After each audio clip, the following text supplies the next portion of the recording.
Hello students, आज की video में हम चैप्टर नंबर 9 की एग्जाम्पल नंबर 26 से स्टार्ट करने वाले हैं। अब बेसिकली ये जो चैप्टर है, मतलब ये जो एग्जाम्पल है, ये मिसलेनियस एग्जाम्पल्स हैं इस चैप्टर की। अब एक्चुअल में ना हमने लास्ट वीडियो में भी मिसलेनियस की एग्जाम्पल्स को डिस्कस किया था, एग्जाम्पल नंबर 24 एंड 25। अब बेसिकली वो जो एग्जाम्पल्स थी वो काफ़ी टफ थी, मुझे आपको समझाने में काफ़ी टाइम निकल गया और वीडियो काफ़ी लेंथी होगी, तो इसलिए मैं दो ही एग्जाम्पल्स को वहाँ पर डिस्कस कर पाया था। अब आज की वीडियो में जो इसकी बाकी की एग्जाम्पल्स रह गई हैं 26, 27 और 28, अब उसको हम डिस्कस करने वाले हैं। एक अच्छे मन से, एक पॉजिटिव मन से आज की वीडियो को शुरू करते हैं। अब देखो स्टूडेंट्स, एग्जाम्पल नंबर 26 की बात करते हैं। Find the particular solution of differential equation log dy by dx is equal to 3x plus 4y given that y is equal to 0 when x is equal to 0। अब देखो students, यहाँ पर हमें particular solution को निकालना है और आप सभी को पता है कि एक जनरल सोल्यूशन होता है और पर्टिकुलर सोल्यूशन होता है। पर्टिकुलर सोल्यूशन के लिए कुछ खास कंडीशंस होती हैं कि y 0 x 0, तो बेसिकली हमें जनरल सोल्यूशन ही फाइंड करना है। पर्टिकुलर सोल्यूशन में कुछ खास मुश्किल नहीं है। अब यहाँ पर जो डिफरेंशियल इक्वेशन है ना, तो वो हमारी थोड़ी सी डिफरेंट है। तो सबसे पहले इसको लिखते हैं लेट। अब देखो, अब आपको पता है कि अगर लॉग को हम उधर लेके जाएंगे तो ये एक्सपोनेंशियल में कन्वर्ट हो जाता है। तो सबसे पहले हम वही करेंगे, d y by d x is equal to e की पावर, चलो मैं उल्टा लिख दिया मैंने, चलो कोई बात नहीं, 3x प्लस 4y है, ठीक है। जब भी लॉग को हम उधर लेके जाते हैं तो वो एक्सपोनेंशियल में कन्वर्ट हो जाता है, आपको पता है। अब बेसिकली मैंने डेरिवेटिव को बाहर निकाल लिया। अब डेरिवेटिव जो है वो हमारा फ्री है। अब देखो, अब डिफरेंशियल इक्वेशन हमारी बन गई। थोड़ा सा इसको और सॉल्व कर लेता हूँ, चलो बाद में करेंगे। पहले ना ऐसा करते हैं, मैं आपको क्रैमिंग नहीं कराऊंगा। सबसे पहले देखो, आपको पता है कि ये डिफरेंशियल इक्वेशन और हमें इसका सोल्यूशन फाइंड करना है, मतलब इसको हमें इंटीग्रेट करना है। और हमारे पास कोई भी डिफरेंशियल इक्वेशन आए तो सबसे पहले हम होमोजीनियस चेक करते हैं। अब क्लियरली इस डिफरेंशियल इक्वेशन में ई की पावर है, मतलब एक्सपोनेंशियल फंक्शन है, और एक्सपोनेंशियल फंक्शन की पावर में y बाई एक्स या x बाई वाई नहीं है, मतलब ये क्लियरली होमोजीनियस नहीं है। मैंने वर्बली ही चेक कर लिया कि ये होमोजीनियस नहीं है। अब उसके बाद मैंने आपको बताया था, होमोजीनियस के बाद हमेशा चेक करो लीनियर डिफरेंशियल इक्वेशन। अब आपको पता है कि लीनियर डिफरेंशियल इक्वेशन की दो टाइप्स हैं, d y by d x plus p y is equal to q, d x by d y is equal to p one x is equal to q one.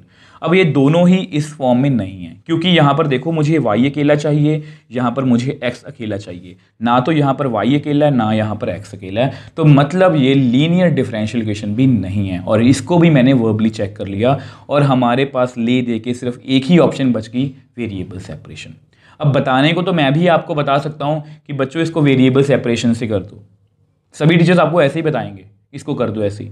मुझे पता है कि इसको variable separation से ही करना है, but मैं आपको हमेशा एक पॉइंट ऑफ व्यू देना चाहता हूं कि जब आप एग्जाम्स में बैठोगे तो आपका एक थॉट प्रोसेस होना चाहिए हर एक क्वेश्चन को सॉल्व करने के लिए। तो इसलिए इसको हम वेरिएबल सेपरेशन से करेंगे। अब बेस से इसको मैं ऐसे लिख सकता हूँ, 3x into 4y, base same powers add हो जाएंगे। मैंने बिल्कुल ठीक लिखा है, ठीक है। अब देखते हैं कि वेरिएबल सेपरेट होते हैं या नहीं। तो यहाँ पर देखो, अगर मैं y के नीचे डी वाई के, देखो डी वाई तो वहीं पर रहेगा, ऊपर ही रहेगा। अब सेम वे से dx को मैं ऊपर ले गया। अब क्लियरली हमारे वेरिएबल सेपरेट हो चुके हैं। ध्यान से देखो, राइट हैंड साइड में सिर्फ x है, लेफ्ट हैंड साइड में सिर्फ y है। तो यहाँ मैं लिख देता हूँ बाय वेरिएबल सेपरेशन, ठीक है। वेरिएबल सेपरेशन से मैंने वेरिएबल्स को सेपरेट कर लिया। अब जैसे ही हमारे वेरिएबल सेपरेट हो गए, इसके बाद आप लिख दो इंटीग्रेट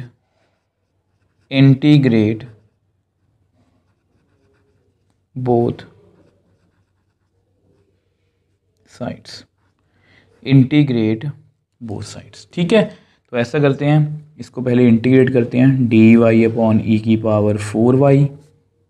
अब मुझे इंटीग्रेशन करना है ई की पावर 3x इंटू dx, ठीक है। अब इसको इंटीग्रेशन करने से पहले इसको ऊपर ले जाओ, e की पावर -4y, ये नीचे 4y है ना, ऊपर जाके -4y dy e की पावर 3x dx। अब इसके बारे में मैंने को बहुत बार बताया है कि अगर कभी भी हमें e की पावर ax प्लस b की इंटीग्रेशन करनी पड़े तो उसकी integration ax plus b divide by उसका डेरिवेटिव, ठीक है। मैं आपको हमेशा यही बताता हूँ, चाहे e की पावर मुझे x की करनी हो, ठीक है। तो कितना आंसर आएगा, ए एक्स का डेरिवेटिव, ए एक्स प्लस बी का डेरिवेटिव ए प्लस सी।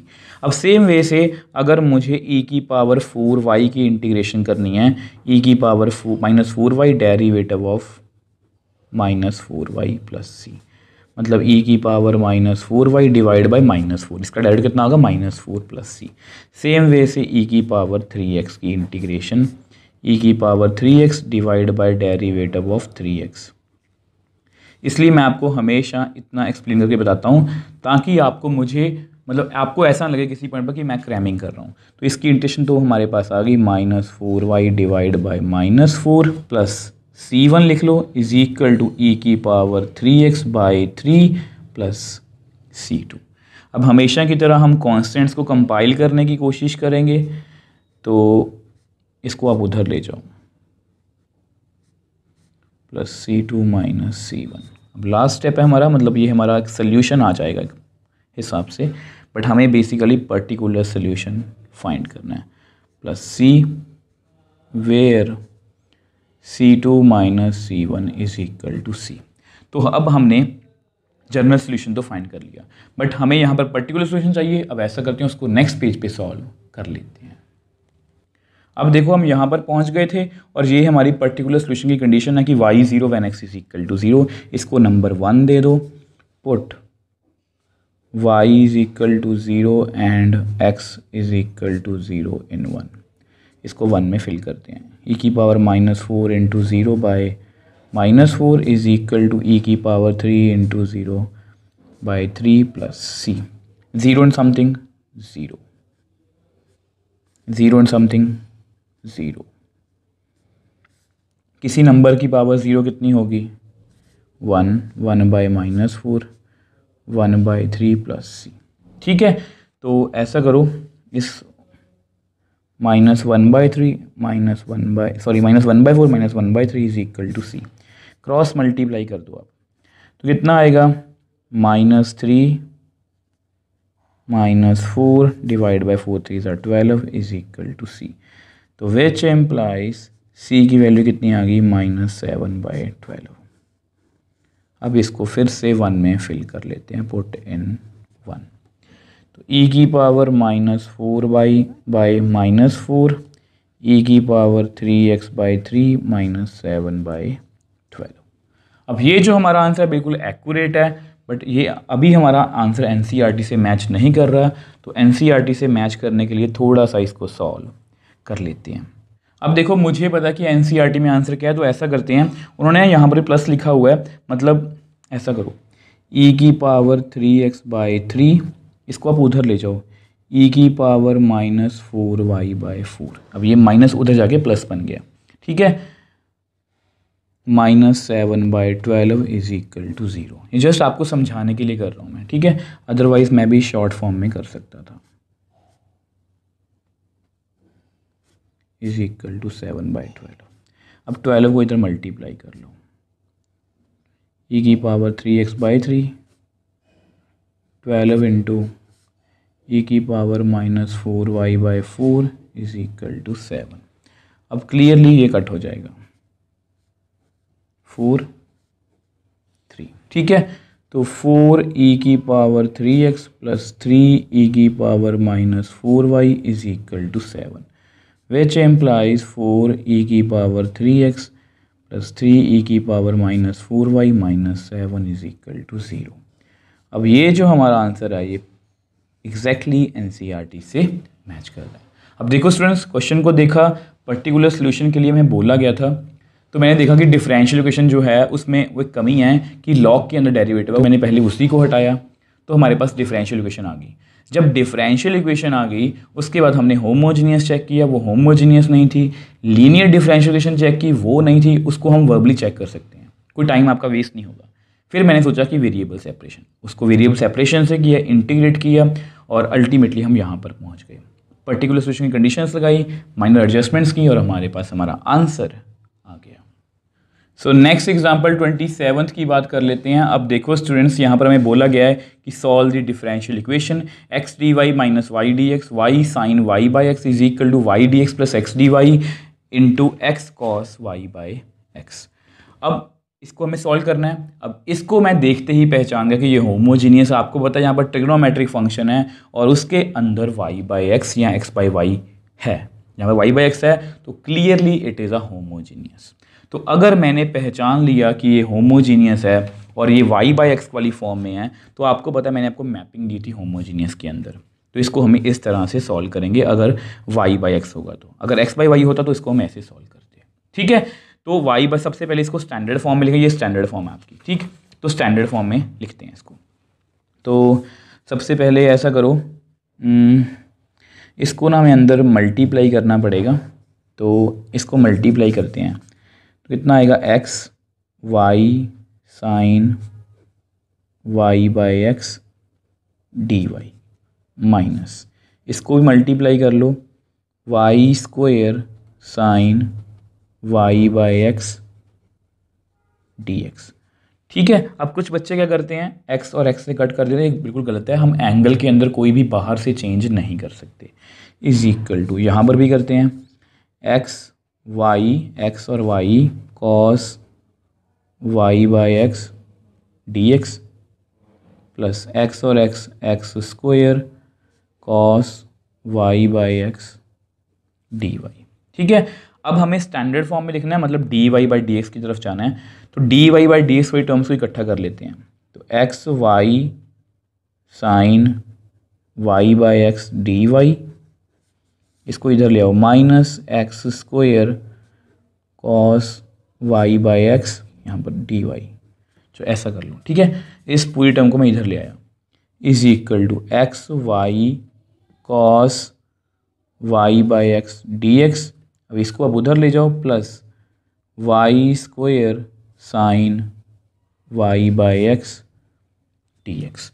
अब इन दोनों में से ना आप डी वाई को कॉमन ले लो, तो एक्स वाई साइन, तो बहुत ध्यान से करना, ये बहुत इंपॉर्टेंट क्वेश्चन है। तो दोनों में से मैंने डी वाई को कॉमन ले लिया। सेम यहाँ से आप डी एक्स को कॉमन ले लो, तो x y cos y by x y square sine y by x.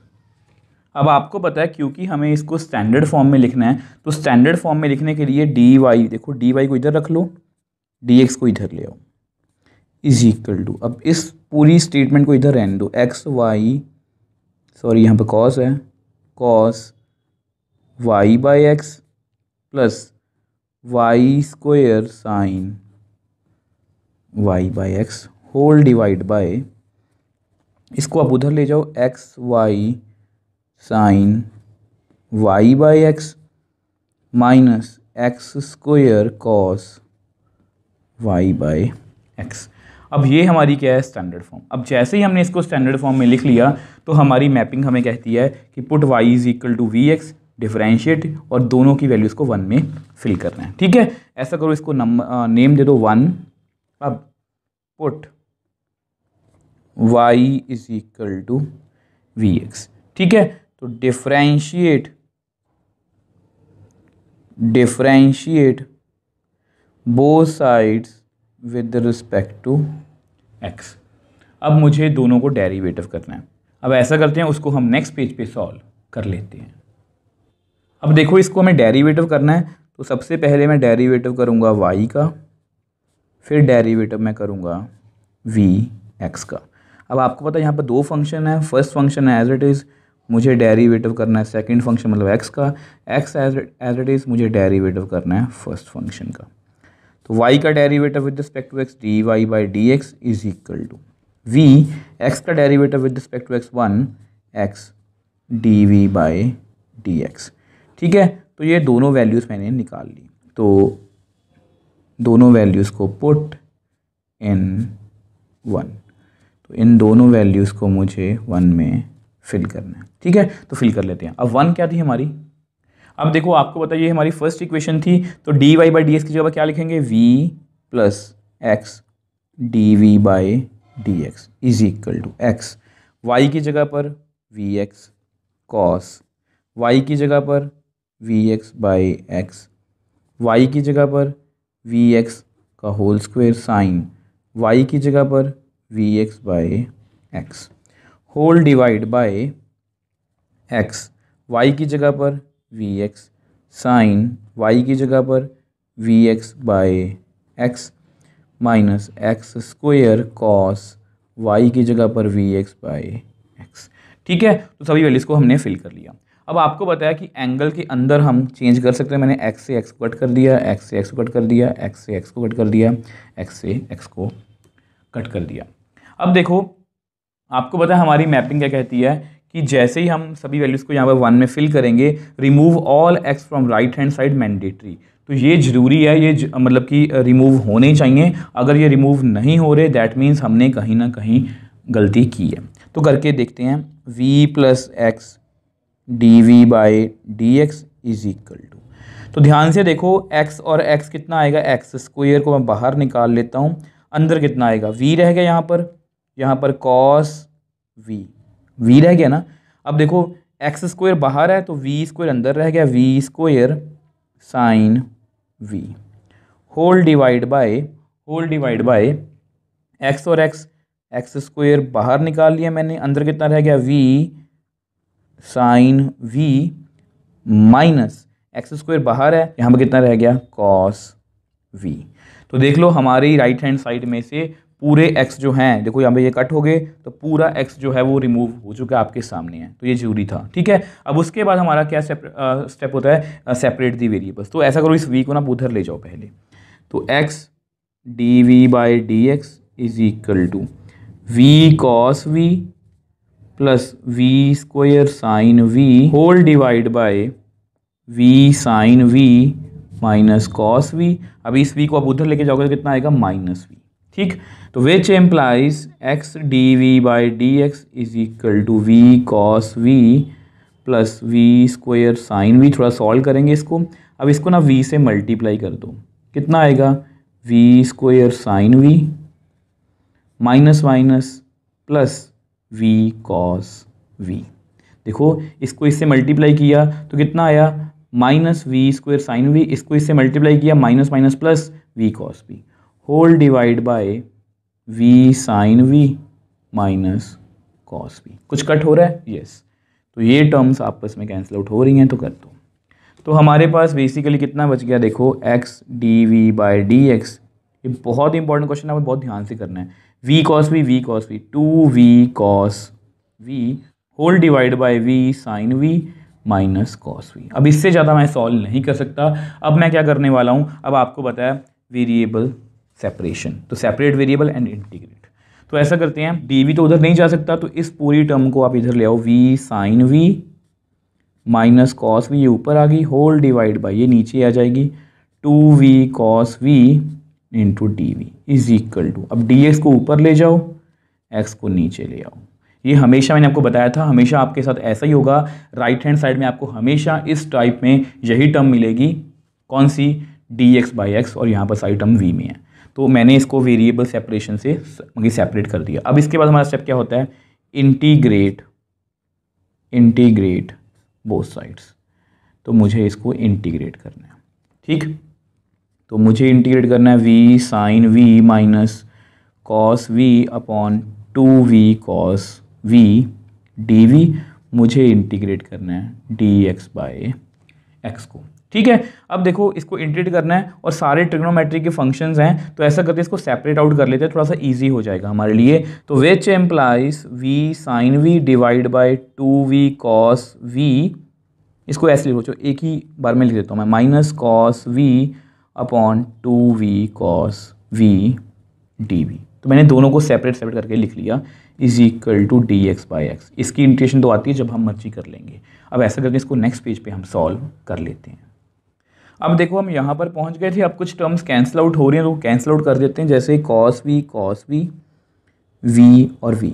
तो हमारे पास कितना बच गया देखो, तो ऐसा करो इसको सेपरेट आउट कर लो, sine v by cos v d v. इस टू को 1/2 को बाहर निकाल लो, माइनस यहाँ पर भी इस 2 को बाहर निकाल लो, कितना रह गया 1/v d v is equal to d x by x. अब मुझे अपना आंसर दिख रहा है।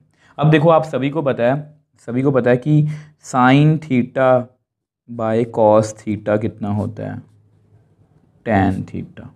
ठीक है, तो ऐसा करते हैं, यहाँ पर मैं लिख लेता हूँ which implies 1/2 tan v dv minus 1/2 dv by v is equal to dx by x। अब इन सब की इंटीग्रेशन मुझे आती है। अब देखो tan की इंटीग्रेशन कितनी होती है, log mod secant x plus c। तो मैं यहाँ पर लिखने वाला हूँ, तो 1/2 log mod secant v minus 1/2 1/v की integration log mod v plus c1 is equal to log mod x plus c2। अब देखो हमारा जो जनरल सोल्यूशन है वो आ चुका है। थोड़े से माइनर चेंजेस करेंगे क्योंकि हमें हम v में हैं, हमें v से y और x में जाना है। अब आप सभी को पता है because y is equal to v x था, तो विच एम्प्लाइज v कितना आएगा y बाय x। ठीक है, तो यहाँ पर मैं फिल कर देता हूँ, तो which implies 1/2 log mod secant y by x minus 1/2 log mod y by x is equal to log mod x plus c2 minus c1। इन कॉन्स्टेंट्स को मैंने जानबूझ के इकट्ठा कर लिया। अब देखो वैसे अगर आप मेरी बात मानो तो आप अपना आंसर यहाँ पर छोड़ सकते हो, बट अगर आपको ये है कि मुझे एनसीईआरटी के आंसर से ही इसको मैच करना है ताकि हमें प्रूव दैट में दिक्कत ना आए, प्रूव दैट वाले क्वेश्चंस में दिक्कत ना आए, तो थोड़े से एफर्ट्स कर लेते हैं। अब फिर से अपनी बातें रिपीट करूँगा, मैं जानबूझ के ना आपकी जो एनसीईआरटी में आंसर मैं यहाँ पर लिख देता हूँ। वैसे तो एग्जांपल है, आपके सामने भी इसका आंसर होगा secant y by x c x y, तो ये आपकी बुक में आंसर है, तो मैं इसी को देख के अपना आंसर बनाने की कोशिश करूँगा। ठीक है, तो ऐसा करते हैं, पहले ना इन जो ये दोनों लॉग है ना इनको इकट्ठा करने की कोशिश करते हैं पहले। ठीक है, तो इसमें से आप ऐसा करो 1/2 कॉमन ले लो, 1/2 कॉमन ले लो, log mod secant y by x minus log mod y by x is equal to log mod x plus c2 minus c1। ठीक है, अब आपको पता है लॉग की प्रॉपर्टी होती है log a minus log b is equal to log a by b। तो मैं ये वाली प्रॉपर्टी यहाँ पर यूज़ करने वाला हूँ। तो कितना आएगा 1/2 log a कितना है secant y by x divide by b कितना है y बाई एक्स। अब इसको इकट्ठे मैंने मॉड में लिख लिया is equal to log mod x plus c2 minus c1। ठीक है, अब देखो मैं इन दोनों, देखो मुझे पता है कि मेरे आंसर में log कहीं पर भी नहीं है, तो मैं इनको भी इकट्ठा करने की कोशिश करूंगा। इनको इकट्ठा करने से पहले ये जो 1/2 है ये हमें प्रॉब्लम देगा, तो मैं क्या करूंगा, इस 2 को ना उधर ले जाओ, मल्टीप्लाई कर दो, log mod secant y by x divide by y by x modulus is equal to 2 log mod x plus 2 into c2 minus c1। इसको तो इससे तो हमें डरना ही नहीं हुई, ये कांस्टेंट है, इसको मैं बाद में अपनी मर्जी से एडजस्ट कर लूँगा। ठीक है, अब यहाँ पर एक लॉग की प्रॉपर्टी होती है कि log x की पावर m को मैं लिख सकता हूँ m log x।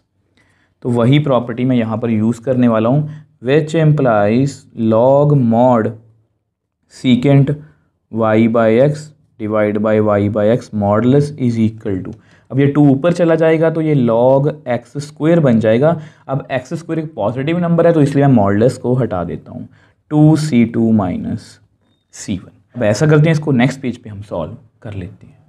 अब देखो इसको थोड़ा सॉल्व करते हैं हम। ठीक है, तो विच एम्प्लाइज log, इन दोनों को इकट्ठा करना है ना, ऐसा इसको भी सॉल्व कर लो।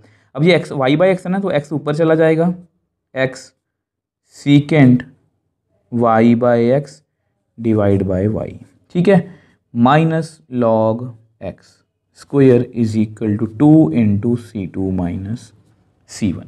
ठीक है, अब फिर से log की प्रॉपर्टी यूज़ करूँगा, log a minus log b कितना होता है log a बाई b। ठीक है, तो यूज़ करते हैं। अब हमारा देखो ध्यान से करना है, देखो log a, अब हमारा a कौन है, ये सारा a है, x secant y by x divide by y whole divide by b कौन है हमारा x square modulus is equal to 2c2 minus c1।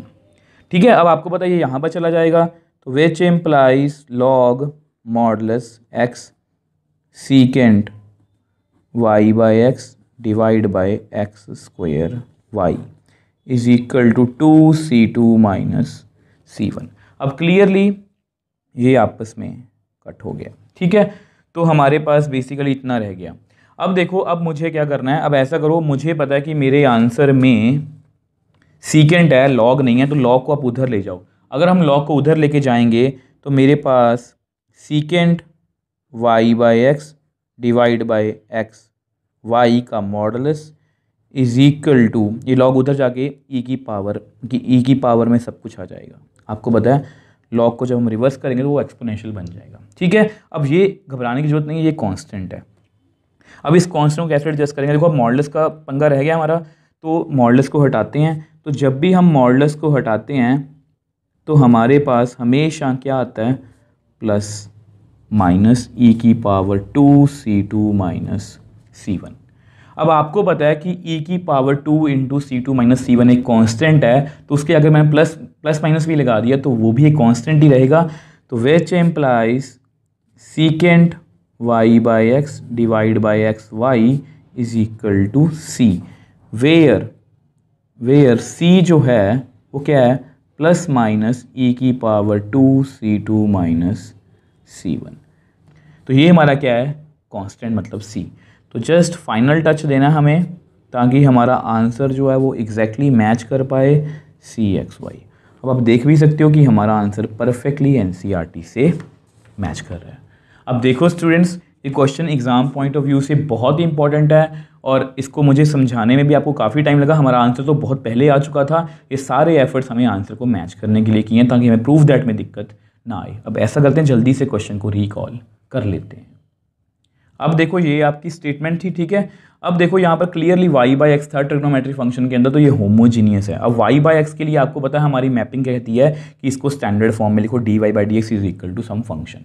अब इसके बाद हमें क्या करना होता है, अब इसके बाद y को vx इसका डेरिवेटिव किया, सभी वैल्यूज़ को 1 में फिल किया, राइट हैंड साइड से vx को रिमूव किया, जितने भी x थे वो रिमूव हो गए, v को सेपरेट किया, उनको सॉल्व किया, तो हमारे पास कुछ ये आ गया, मतलब वेरिएबल सेपरेशन से हम यहाँ पर पहुँच गए। इंटीग्रेट बोथ साइड, इंटीग्रेट किया और हमारे पास कुछ ये आंसर आ गया। अब v से मैं वापस से y और x में गया तो हमारे पास ये हमारा फाइनल आंसर है, इसमें कोई भी गड़बड़ नहीं है। बट क्योंकि हमें NCERT के आंसर से मैच करना था कि मैं प्रूफ दैट में दिक्कत ना आए, तो मैंने क्या किया, थोड़े से एडजस्टमेंट किए। मुझे पता था कि मेरा आंसर ये है, तो मैंने पहले लॉग को इकट्ठा किया। ठीक है, लॉग इकट्ठा कर लिया, उसके बाद इन दोनों लॉग्स को भी मुझे इकट्ठा करना था, तो पर ये 1/2 मुझे प्रॉब्लम दे रहा था, तो मैंने 1/2 को उधर ले गया। ठीक है, बाद में इन दोनों लॉग्स को मैंने इकट्ठा कर लिया। अब जैसे ही मैंने इन दोनों लॉग्स को इकट्ठा किया तो मुझे अपना आंसर दिखने लग गया। लॉग को मैं उधर ले गया, वो एक्सपेंशन में चेंज हो गया, बट ये है कांस्टेंट है। मॉड को हटाया, प्लस माइनस, इन सभी को मैंने एक कांस्टेंट c नेम दे दिया और अल्टीमेटली हमारे पास हमारा आंसर आ गया। तो इस चैप्टर की हमारी ये लास्ट एग्जाम्पल है, example number 28। Solve differential equation tan inverse y minus x d y is equal to 1 plus y square is into d x. अब देखो इसको सॉल्व करना है, तो जैसा कि मैंने आपको हमेशा बताया कि मिसलेनियस में हमें ये नहीं पता होता कि क्वेश्चन जो है वो कौन सी एक्सरसाइज का या कैसे सॉल्व करना है। बट अगर आपने मेरे से पढ़ा है तो आपको पता है सबसे पहले हम होमोजीनियस देखेंगे। अब ये क्लियरली होमोजीनियस नहीं है क्योंकि यहाँ पर 1 है, कांस्टेंट है। मैंने आपको बताया था there should not be any constant in homogeneous, तो ये होमोजीनियस तो नहीं है। अगर और पहचान लेनी है तो ध्यान से देखो, यहाँ पर इनवर्स ट्रिग्नोमेट्री है, उसके अंदर y बाई एक्स या एक्स बाई वाई नहीं है। ध्यान से देखो, यहाँ पर मैंने लिखा हुआ है there should not be inverse trigonometry function, logarithmic function या exponential function unless there is y by x और x by y in their angles. मतलब वो ऐसे कोई भी फंक्शन नहीं हो सकते होमोजीनियस में, हो सकते हैं सिर्फ एक ही कंडीशन में कि अगर उनके एंगल में y बाई एक्स या x बाई वाई हो। अब क्लियरली ये होमोजीनियस नहीं है। अब हमें पता लग गया कि ये होमोजीनियस नहीं है। अगर ये होमोजीनियस नहीं है उसके बाद हमारे पास दूसरी ऑप्शन है लीनियर डिफरेंशियल इक्वेशन। ठीक है, अब देखो आपको पता है ये 2 टाइप्स की होती है लीनियर डिफरेंशियल इक्वेशन। अब हमें पता है कि यहाँ पर अगर हम ये वाली टाइप देखें तो y के अंदर, मतलब y जो है वो tan इनवर्स के अंदर है, और लीनियर डिफरेंशियल इक्वेशन इन डिपेंडेंट वेरिएबल y, इसमें डिपेंडेंट वेरिएबल y होता है, वो किसी भी ट्रिग्नोमेट्रिक फंक्शन के अंदर नहीं आ सकता, और यहाँ पर वैसे भी वहाँ पर स्क्वायर है तो डिपेंडेंट वेरिएबल y की पावर भी 1 से ज़्यादा नहीं हो सकती। तो क्लियरली 2 साइन है कि ये वाली टाइप ये नहीं है। अब हमारे पास सिर्फ ये ऑप्शन बचती है और यहाँ पर x है, मतलब x अकेला ही है। मतलब देखो देखो इस फंक्शन को ना मैं इस मतलब कि डिफरेंशियल इक्वेशन को मैं dy/dx की फॉर्म में भी लिख सकता हूँ। अगर आप इसको इधर ले आओ तो ये dy/dx की फॉर्म बन जाएगी, और अगर आप इसको उधर ले जाओ तो ये dx/dy वाली टाइप बन जाएगी। बट हमें कैसे पता लगेगा कि हमें कैसे करना है? हमें ऐसे पता लगेगा, जो मैंने आपको पहचान बताई। ये वाली टाइप नहीं हो सकती क्योंकि डिपेंडेंट वेरिएबल y इसके अंदर है, उसका स्क्वायर भी है, तो यही वाली टाइप ये हो सकती है। तो इसको इसी से सॉल्व करने की कोशिश करेंगे। अभी मुझको आपको बताने में टाइम लग रहा है, बट जब आप एग्जाम्स में क्वेश्चन करोगे तो इसको वर्बली चेक कर लोगे, कॉन्स्टेंट है, होमोजीनियस नहीं है। उसके बाद y की पावर 2 है, वो उसके अंदर है, तो ये क्लियरली ये फर्स्ट टाइप नहीं है लीनियर डिफरेंशियल इक्वेशन की। आप सेकंड्स में चेक कर लोगे। अब हम दूसरी ऑप्शन के पास जाएंगे। तो ऐसा करो, इसको स्टैंडर्ड फॉर्म में लिखने की कोशिश करते हैं। तो सबसे पहले इसको लिख लेते हैं, let tan inverse y minus x d y is equal to 1 plus y square d x. ठीक है, इस डी वाई को आप उधर ले जाओ, तो 1 plus y square d x by d y, इसको मैं उधर ले गया, is equal to tan inverse y minus x. अब आपको पता है कि इसके आगे कुछ भी नहीं हो सकता, तो इसको भी आप उधर ले जाओ, यहाँ पर लिख दो कि डिवाइड बोथ साइड्स बाय, तो कितना आएगा हमारे पास 1 plus y square divide by 1 plus y का square d x by d y is equal to tan inverse y by 1 plus y square minus x upon 1 plus y square. अब clearly ये आपस में कट हो रहे हैं। ठीक है, अब देखो आपको पता है आपकी स्टैंडर्ड फॉर्म कैसी होती है, d x by d y plus p one x is equal to q one. अब पी वन एक्स, तो एक्स वाई टर्म को अब इधर ले आओ, तो which implies plus x upon 1 plus y square is equal, इसको आप उधर रहने दो, tan inverse y upon 1 plus y square. अब ये क्लियरली मैच हो रही है उससे, तो compare it with d x by d y plus p one x is equal to q one. We got, तो हमें क्या मिलेगा, p one is equal to x के साथ पी वन है, एक्स के साथ क्या है 1 upon 1 plus y square, and Q1 क्या है हमारा tan inverse y upon 1 plus y square. आपको पता है P1 और Q1 क्या हो सकते हैं, कांस्टेंट और फंक्शन ऑफ y ओनली, तो मैंने बिल्कुल सही लिखा है। अब इसके बाद हमारी मैपिंग हमें बोलती है कि इस टाइप से कर रहे हो, right the values of P1 and Q1 integrating factor P1 dy e की पावर P1 dy, तो वो कर लेते हैं। तो इंटीग्रेटिंग फैक्टर IF। ठीक है, तो इसकी वैल्यू कितनी होती है आपको पता है, e की पावर P1 dy उसकी इंटीग्रेशन, तो इसको कैलकुलेट हम कर लेते हैं। नाउ e की power P1 dy integration e की power 1 upon 1 plus y square dy। ठीक है, अब इसकी डायरेक्ट इंटीग्रेशन मेरे पास है, आपको पता है tan इनवर्स x का डेरिवेटिव कितना होता है 1 अपॉन 1 प्लस एक्स स्क्वायर, उसकी इंटीग्रेशन कितनी है tan inverse x plus c, तो विच एम्प्लाइज e की पावर tan इनवर्स y। अब यहाँ पर हम प्लस c नहीं लिखेंगे, आपको पता है वो बाद में जाके कैंसिल आउट ही हो जाता है, तो हम नहीं लिखते, और ये मैं आपको बेसिक्स वाली वीडियो में अच्छे से बता चुका हूँ। ठीक है, एक बात मैंने आपको और बताई थी कि लॉग, जब भी यहाँ पर e की पावर में लॉग आएगा ना इंटीग्रेटिंग फैक्टर में, तो उसके हम मॉडुलस नहीं लिखते। इन सभी बातों का आंसर आपको 9.6 की बेसिक्स वाली वीडियो में मिल जाएगा, तभी मैं बोलता हूँ कि बेसिक्स वाली वीडियो मिस मत किया करो। अब इंटीग्रेटिंग फैक्टर हमने निकाल लिया, अब इसके बाद हम क्या लिखेंगे, we got the solution in the form of this, तो लिख लेते हैं, we got solution of differential equation in the form of, अब आपको पता है x into I F is equal to Q1 into I F d y, तो values को फिल कर लेते हैं। तो which implies x into e की power tan inverse y Q1। अब Q1 कितना था हमारा, tan inverse y upon 1 plus y square e की power tan inverse y dy। अब कुछ बच्चे इस इंटीग्रेशन को देख के डर जाएंगे, बट जिन्होंने मेरे से किया इंटीग्रेशन, जिनको मैपिंग आती है, उनके लिए ये बहुत ईजी है। अब ऐसा करते हैं, इसको नेक्स्ट पेज पे हम सॉल्व कर लेते हैं। अब देखो हम यहाँ पर पहुँच गए थे, अब इसको इंटीग्रेट करना है ना, तो हम जाएंगे मैपिंग के पास, और हमारी मैपिंग कहती है कि ये नॉन अलजेब्रिक फंक्शन है क्योंकि इसमें एक्सपोनेंशियल है। ठीक है, अब इसका हम एंगल चेक करेंगे। एंगल कितना, tan इनवर्स y, और ये लीनियर नहीं है, और अगर एंगल लीनियर ना हो तो उसको हम क्या पुट करते हैं, t। तो हमारी मैपिंग ने हमें बड़ी ही आसानी से बता दिया, कुछ भी सोचने की ज़रूरत नहीं है। हम क्या करेंगे, put tan inverse y is equal to t, differentiate both sides with respect to y। अगर आपको कभी भी कंफ्यूजन होगी किसके विद रिस्पेक्ट डेरिवेटिव करना है, जो यहाँ पर लिखा होता है dy तो y। ठीक है, तो मुझे डेरिवेटिव करना है tan इनवर्स y का, मुझे डेरिवेटिव करना है t का। तो इसका डेरिवेटिव कितना आएगा, 1 अपॉन 1 प्लस वाई स्क्वायर। ठीक है, इसका dt बाई dy। तो विच इम्प्लाइज, देखो dy upon 1 plus y square की वैल्यू कितनी आ गई, dt। तो अब हम अपने क्वेश्चन की तरफ जाते हैं। तो जस्ट आपको दिखाने के लिए मैं आपको ना एक बार लिख के दिखा देता हूँ कि किसको कैसे लिखेंगे। तो देखो tan inverse y into e की power tan inverse y dy whole divide by, ध्यान से देखो यहाँ पर क्या है, 1 प्लस वाई स्क्वायर। अब आपको क्लियरली दिख रहा होगा कि ये जो dy upon 1 plus y square, इसको मैं dt लिख सकता हूँ।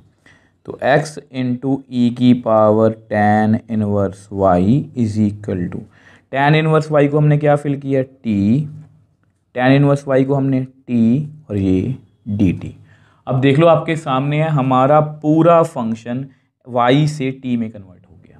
अब फिर से हम अपनी मैपिंग के पास जाएंगे, और हमारी मैपिंग कहती है कि ये नॉन अलजेब्रिक है, तो हम एंगल चेक करेंगे। एंगल कितना है, t, और वो एक लीनियर फंक्शन है, तो इसको हम t सब्स्टिट्यूट तो नहीं कर सकते, तो इंटीग्रेबल ये नहीं हो रहा। Then we go for derivative, इसका डेरिवेटिव ये नहीं बन रहा, इसका डेरिवेटिव ये नहीं बन रहा। Then we go for integration by parts, और इंटीग्रेशन बाय पार्ट्स हमारा क्या कहता है कि ये एक्सपोनेंशियल फंक्शन है, ये अलजेब्रिक है, और a पहले आता है आइलेट में, e बाद में, मतलब ये सेकंड फंक्शन है। तो यहाँ पर हम आइलेट लगा लेते हैं। तो x इंटू ई की power tan inverse y is equal to, first function as it is, मुझे इंटीग्रेशन करनी है सेकंड फंक्शन की, minus derivative of first function, second की इंटीग्रेशन, फिर होल की इंटीग्रेशन। ठीक है, तो करते हैं यहाँ पर x इंटू ई की power tan inverse y t। अब ई टी की integration e t minus t का derivative with respect to t 1, e t की integration e t d t. ठीक है, तो यहाँ पर हमारे पास फिर से देखो ई टी की इंटीग्रेशन रहेगी हमारे पास, ध्यान से देखो t into e t minus e t की इंटीग्रेशन अगेन कितनी आएगी, e t plus c. We know because t is equal to tan inverse y, तो वो हम फिल कर लेते हैं। तो which implies x into e की power tan inverse y is equal to, t की जगह पर क्या लिखेंगे, tan इनवर्स y, t की जगह पर क्या लिखेंगे, tan इनवर्स y, t की जगह पर क्या लिखेंगे, tan inverse y plus c। ठीक है, अब ये जो हमारा आंसर बिल्कुल एक्यूरेट है, बट अगर आपको हमेशा की तरह एनसीईआरटी के आंसर से मैच करना है तो इस टर्म को आप उधर ले जाओ, tan इनवर्स y ई की power tan inverse y divide by e की power tan inverse y minus e की power tan inverse y divide by e की power tan inverse y plus c divide by e की power tan inverse y। ठीक है, तो अब clearly ये terms आपस में कैंसिल आउट हो रही हैं, तो कर दो, तो कर दी। ठीक है, तो मेरे पास मेरा फाइनल आंसर कितना आ गया, x is equal to tan inverse y minus यहाँ पर 1 रह गया प्लस c इंटू, इसको ऊपर ले जाओ तो माइनस tan इनवर्स y। अब ये जो हमारा आंसर है ये परफेक्टली एनसीईआरटी से मैच कर रहा है। अब देखो स्टूडेंट्स, बहुत इजी क्वेश्चन था। देखो मैंने आपको हर एक क्वेश्चन को, चाहे वो मिसलेनियस का है, चाहे वो एग्जाम्पल मतलब चाहे वो किसी एक्सरसाइज का है, मैंने आपको हमेशा उसी तरह से करवाया जिस तरह से आप उसको एग्जाम्स में करोगे। अब यहाँ पर मैंने देखा कि tan इनवर्स y है और कांस्टेंट है, तो ये क्लियरली होमोजीनियस नहीं है। अब उसके बाद मैं लीनियर डिफरेंशियल इक्वेशन के पास गया। अब यहाँ पर y का स्क्वायर भी था और tan इनवर्स के अंदर y था, मतलब ये हमारी लीनियर डिफरेंशियल इक्वेशन की फर्स्ट टाइप नहीं हो सकती। तो मैंने सेकेंड टाइप से किया, P1 और Q1 की वैल्यूज़ को निकाला, इंटीग्रेटिंग फैक्टर निकाला, वैल्यूज़ को फिल किया, तो यहाँ पर पहुँच गए। अब यहाँ पर हमारी मैपिंग ने बताया कि इसका एंगल इतना नहीं हो सकता, तो उसको मैंने टी सब्स्टिट्यूट किया, मतलब टी में कन्वर्ट कर लिया, तो हमारे पास इतना आ गया। अब फिर से मैपिंग ने बताया कि इसको इंटीग्रेशन बाय पार्ट से करना है, इंटीग्रेट किया, माइनर एडजस्टमेंट्स की और हमारे पास हमारा आंसर आ गया।